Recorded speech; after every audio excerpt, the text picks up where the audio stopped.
Board exam मध्ये जर मागणी पत्र आलं तर मागणी पत्रामध्ये मायना कसा लिहावा हे समजून घेऊ.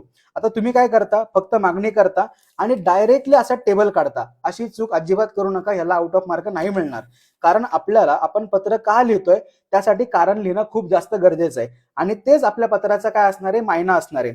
मग आता मागणी पत्र नक्की कुठल्या कुठल्या विषयांवरती येतं ते समजून घेऊया. बघा, बोर्डमध्ये पुस्तकांची मागणी करायचं पत्र मार्च 2019, 20, 23 आणि 26 ला आलेलं आहे. रोपांची मागणी मार्च 2024 ला, साहित्याची मागणी जुलै 2024 ला आलेलं आहे. आता पत्राचा महिना कसा ठरवावा, एक सिंपल एक्झाम्पल घेऊया.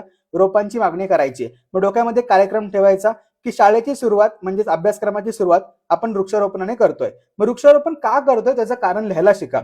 कसं लिहिणार बघा, आजूबाजूच्या परिसरामध्ये वातावरणात बदल होतोय, प्रदूषण वाढतंय, आजार होतोय, आरोग्यविषयक समस्या आल्या, ह्याच्यावरती तुम्ही कमीत कमी 5 ते 6 लाईन लिहू शकता.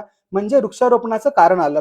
त्यानंतर दिनांक लिहायची, ठिकाण मेन्शन करायचं, प्रमुख पाहुणे कोण लिहिणार, तर जो पर्यावरण विषयक तज्ज्ञ असेल अशा व्यक्तीचं नाव लिहायचं.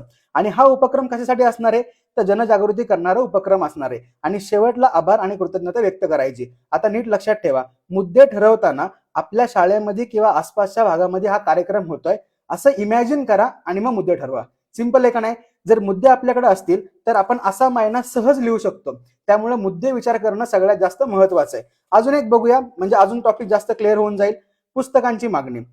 10वीचे विद्यार्थी आहोत, शाळेला भेटवस्तू द्यायची आहे, शेवटचं वर्ष आहे, मग पुस्तकांचं महत्व आणि प्रकार लिहायचं.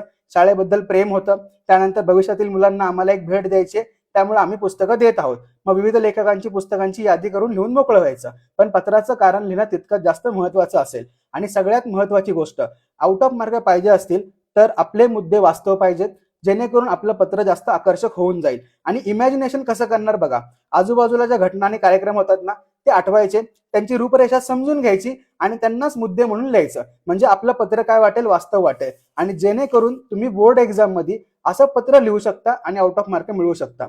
कळालं मागणी पत्र कसं लिहायचंय ते? आता नेक्स्ट व्हिडिओमध्ये आपण विनंती पत्र बघूया, पण त्यासाठी कमेंट सेक्शन मध्ये विनंती पत्र असेल या.